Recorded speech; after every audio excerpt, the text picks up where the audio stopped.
of the world of trading cards. If this is your first time clicking on the video, stay for 2 minutes. Let's see if I can entertain you to the best of my ability. Now, you're wondering, why in the heck am I wearing a bow tie? Well, first of all, to impress you, of course, but tonight was the athletic banquet. Was awesome seeing all the athletes, as I have the honor of doing play-by-play for a couple teams that did, well, I should say a single team that has multiple teams associated with it for a college, and it was really cool getting out there and seeing all of them, and I even got a little bit of praise on the side, and hopefully I'll be able to say something that gives you a reason to want to praise this stream as well. So let's just straight up jump into the shenanigans. Okay. Now, before we get into trading cards,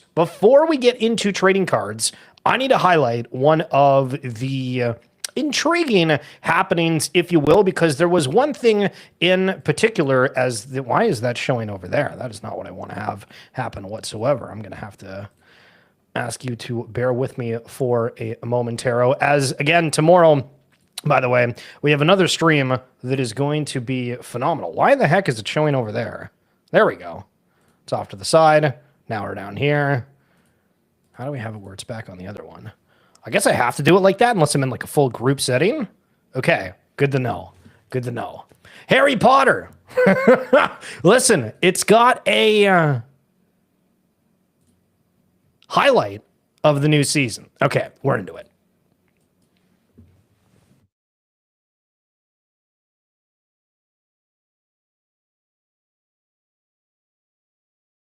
And now that I realize it, I don't know if I actually have the audio that's being shared at the same time. So hold on, give me a second. This is like the worst start to a stream I've ever had. Okay, we're good. We're good. Oh my goodness. This is why I need to have a producer on the side, because this does not work the same way I'm used to. Okay, here we go. And you're going to start acting like one. You think you're something special? There is nothing special about you.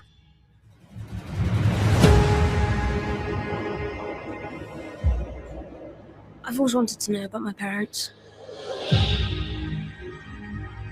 Your parents were the kindest, bravest people I ever met. They were funny and clever. And they stood up for what they believed was right. The next time I see you, we'll be in Hogwarts.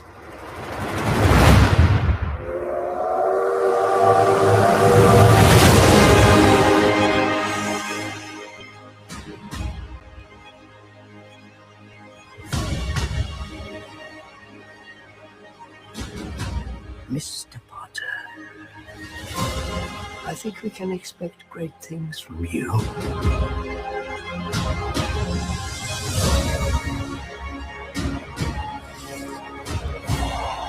Let's see who you are.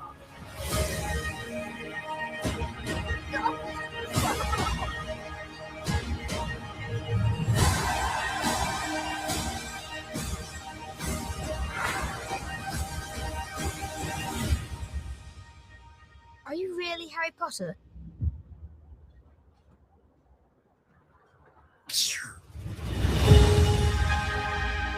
I'm still trying to imagine what the life is like for the kids that got cast in this movie, because it's insane. It's so cool. Now, why am I bringing up the Harry Potter trailer? Well, first of all, you probably haven't seen it.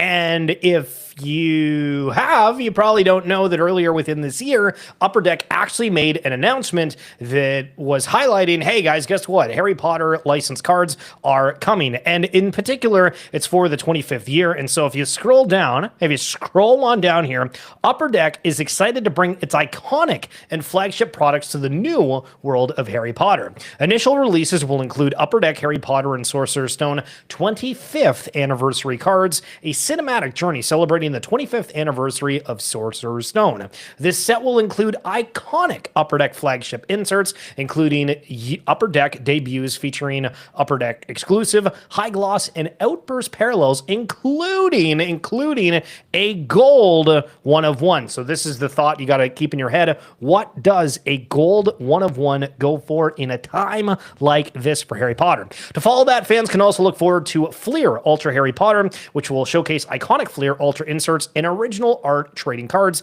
Key characters include Harry Potter, Hermione Granger, Ron Weasley, Professor Dumbledore, and Professor Snape.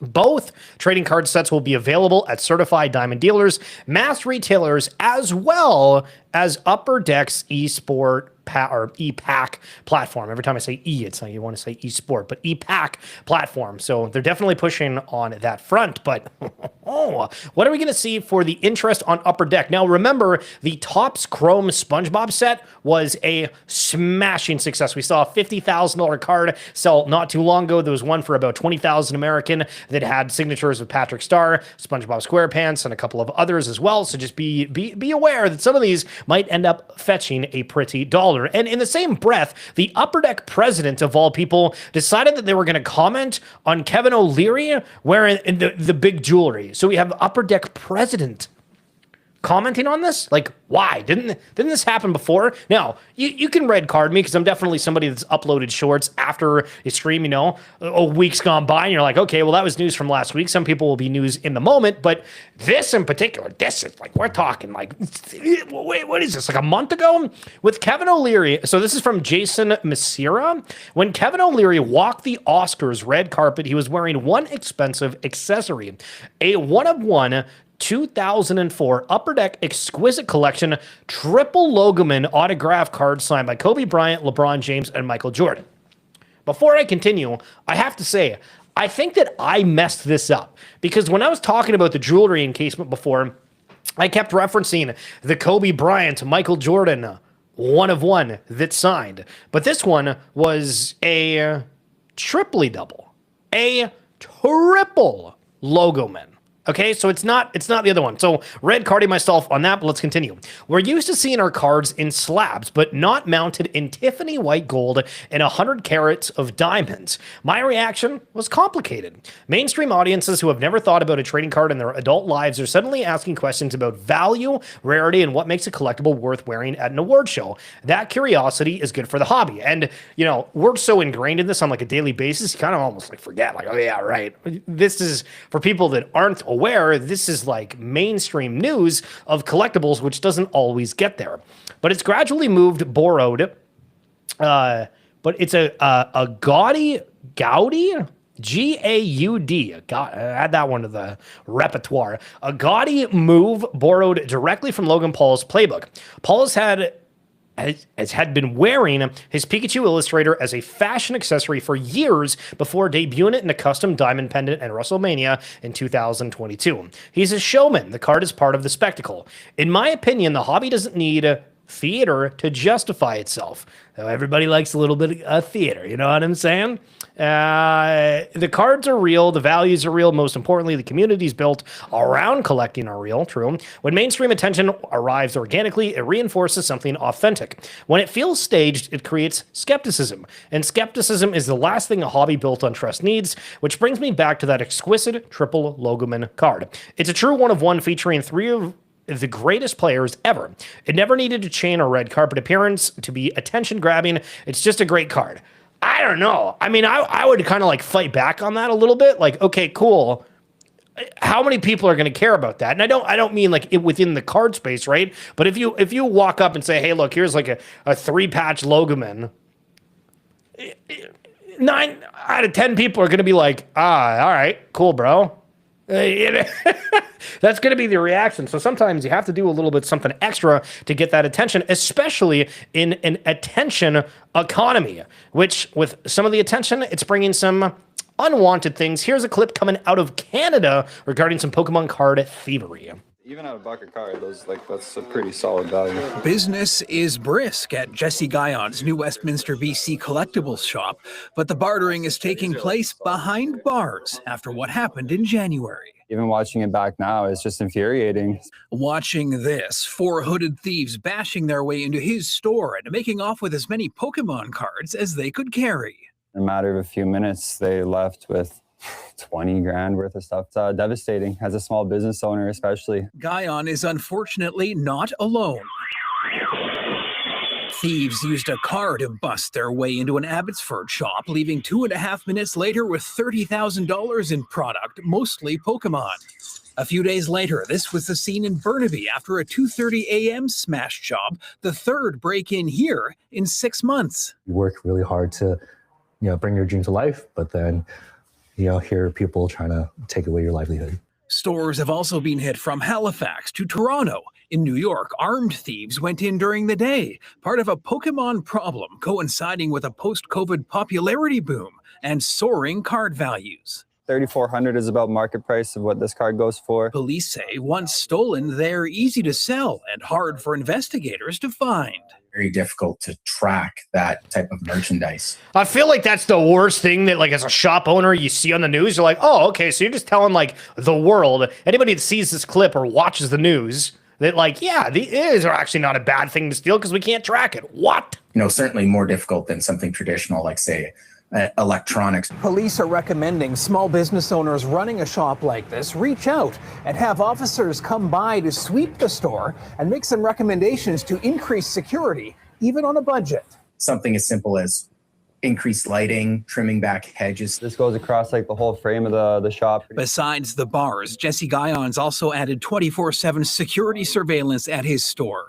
We're definitely pretty confident now. And able to focus on the collectibles that are his passion. I mean, I still like. I mean, the whole hootenanny about the thing is just like terrifying to think about, right? And like security cameras, okay, that's cool, but again, we've seen how many security footage and like everybody's completely covered. Like, I don't know if that helps as much. You got to do something a little bit more. Insurance, whatever it is, just it sucks that this continues to be on the news, and that's recent as well. We did a stream not too long ago where we went over a bunch of interviews. That specific clip was posted like yesterday. So moving over to Magic the Gathering for a second. So they're breaking news around Magic the Gathering by using Tumblr.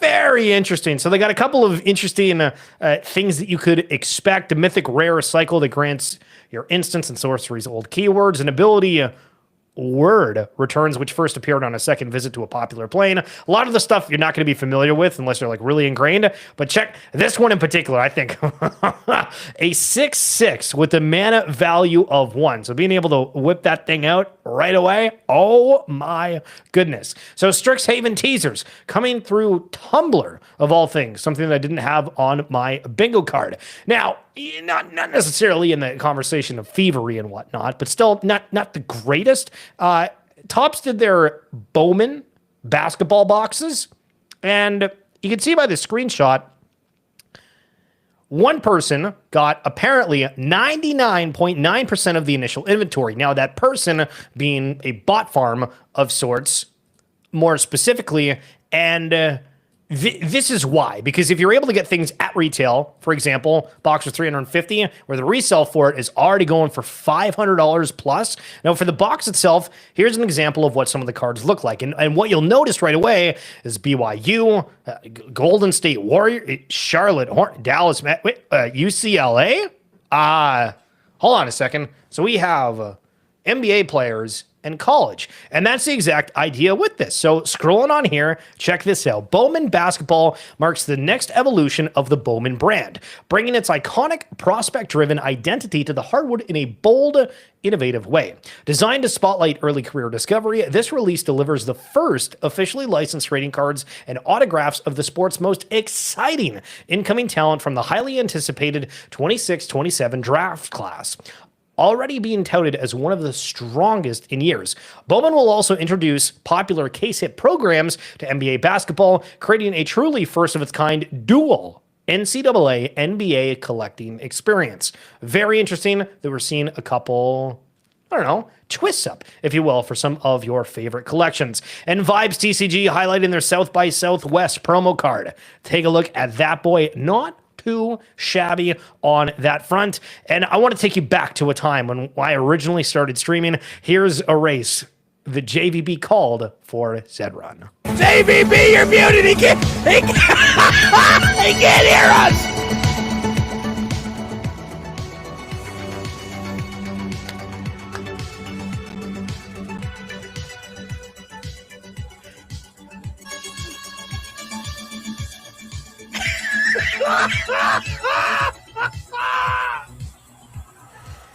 I missed it. No, I missed it. Oh, we missed it. We missed it. So that's way back in the day. JVB, like literally in full getup, came on the stream, and this was back when basically, so Zedron was a place where you're able to go and have a horse. You can end up breeding the horse. You can race the horse, any of that sort of deal. And it's pretty popular at a time. So I was like, yo, JVB, do you want to come on the stream and we'll, kind of shoot the shit and also just, look at a Zedron race? And he shows up in this full attire, and what a commitment. Good friend JVB. Love looking back to the past.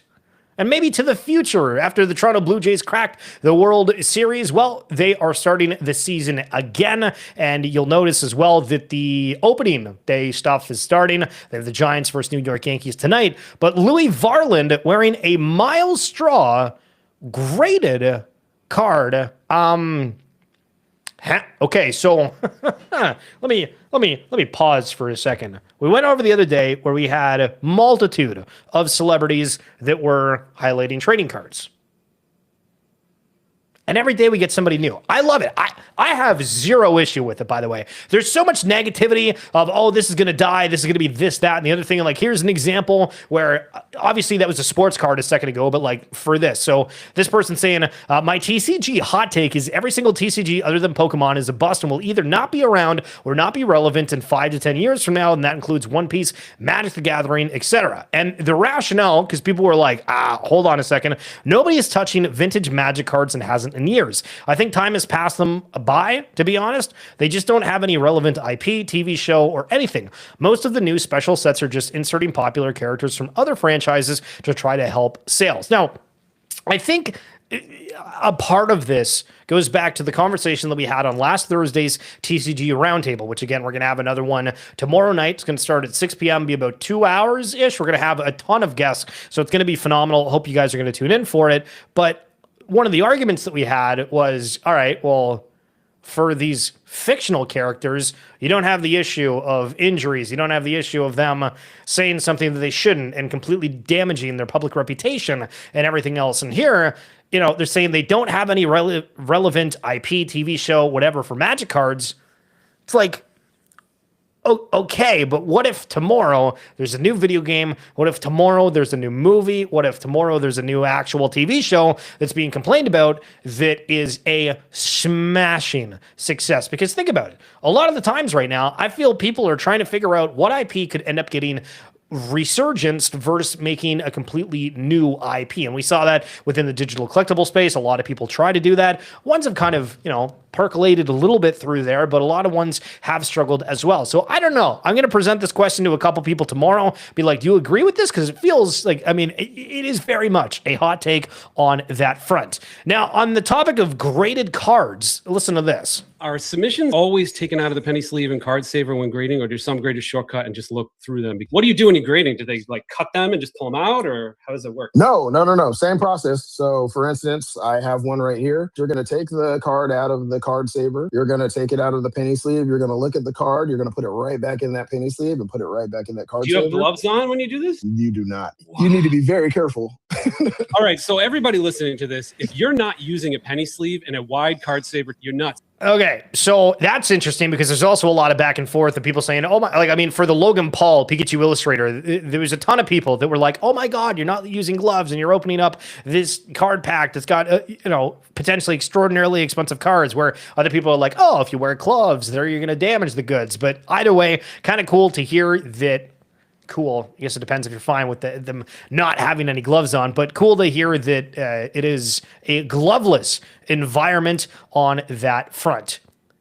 And Moon Overlord a second ago was fudding, saying, now these new TCGs are dead. Okay. Yeah. I hear you. I hear you, and I respect you, but have you not followed the unbelievable Cyberpunk TCG run? We are talking $13 million through a Kickstarter to help support this. Their goal initially, by the way, was $100,000. They've reached 13 million and continuing to climb. So the appetite is absolutely out there on that front. Now, final thing that I want to leave you with. We went over, all right, average players, star players, what are people into? And the response on the panel was athletes that I like. McClung, now the all-time leading scorer in G League history. This guy's won multiple slam dunk competitions, and my mind immediately goes to, well, what's going on with his trading cards? Now, obviously, G League people aren't going to care. They can say, oh, it's an average player, fringe, whatever else. But then we also make the arguments for a ton of players of the historic dominance, the things they've done, this and that. But I don't know. I think McClung's done a pretty all right job. He's done a pretty all right job out there on that front. But that's going to be it for this stream. Again, if you guys see the QR code above me, you're going to a card show. It's about Riftbound, Pokemon, all that kind of jazz. You're able to download the app of Synced, go to these shows, take a photo of a card, and it will tell you what the value is. Now, one of the really cool things with that as well is if you're wanting to do some online shopping, there are integrations to other marketplaces. If you're wanting to do so directly from the app, you can also take an eye on what your portfolio values look like. So if you have a bunch of physical cards, you can scan them, add them, keep an eye on your collection. More social integrations and everything else is coming. Would love for you guys to check that out. Right now, it is only on Apple. Android support is coming very quickly, so hope to have that to you guys soon. Thank you for tuning in. We'll be back tomorrow again at 6 p.m. for the TCG Roundtable. Until then, have a phenomenal rest of your night.